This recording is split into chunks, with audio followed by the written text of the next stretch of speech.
Welcome to Talkin Tigers. I'm Rachel Whittaker. Let's get going right away on this Friday as I welcome in LSU beat writer Randy Rosetta from Omaha, Nebraska. Randy, how's the spirit for the College World Series? Haven't gotten out into town too much yet, Rachel, but I have a feeling that the folks in Omaha are awfully glad that LSU's here. That always seems to add something here.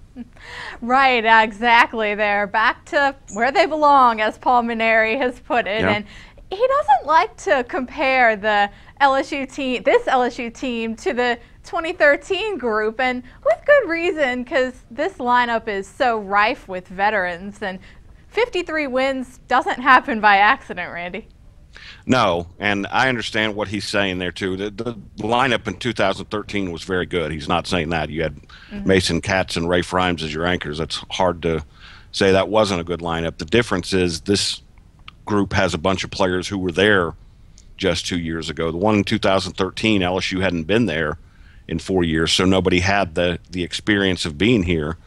Now, of the starting lineup, you've got 6 guys who were on that team, 3 who were starters, and that's a lineup that's been a big part of their success. They have the potential. I've been saying that we're slump-proof, but they went through a little bit of a slump, so I'm going to not use that phrase for now. But they've got the potential to avoid long-term slumps or long-term droughts.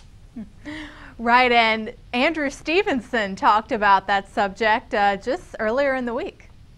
Yeah, I say so. It's not going to be so much the wow factor that it was my freshman year. You know, you kind of walk in while you see the giant stadium. But I think this time it's going to be more business-like than it is kind of going as a vacation, as coaches say. They've got a lot of freshmen, though. How do you make sure there's not too much of a wow factor with them? The freshmen that have been playing for us, you know, they've stepped up. You know, they're kind of almost veterans now. They've been through almost the whole season, and they've done great, and I feel like they'll continue to do it. And we'll talk about one of those freshman pitchers who has just wowed the college baseball world. So, Randy, LSU's opening foe in TCU has the nation's second best earned run average, as we discussed earlier this week. But 2 certain LSU pitchers in Alex Lang and Jared Poche have lots to offer, too. Yeah, and as of this morning, we don't know who will start for LSU. I have a hunch it will be Alex Lang, but if it could be Jared Poche because TCU is so left-handed oriented in the lineup. But yeah, the 2 pitchers for LSU have been as good as I would imagine statistically, and what they've done for their team, as good as any 2 starters in the NCAA tournament so far. You're talking about 4 runs and I think 32 1/3 innings allowed between them, and they've put the team on their back at a time when the offense dipped a little bit. Now, did the offense dip because the pitching was so good?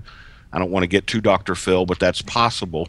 But I think the fact that those 2 guys have kind of emerged as co-aces is really big for LSU at this time of year. Exactly. They've combined for a record of 20-1 this season. So absolutely incredible. LSU is going to need them to step up as their journey in Omaha begins. And first pitch on Sunday is at 2 p.m. Randy, enjoy it. Thanks so much. Anytime, Rachel. We'll talk to you later. Sounds good. And thanks for watching, everyone. Have a great weekend.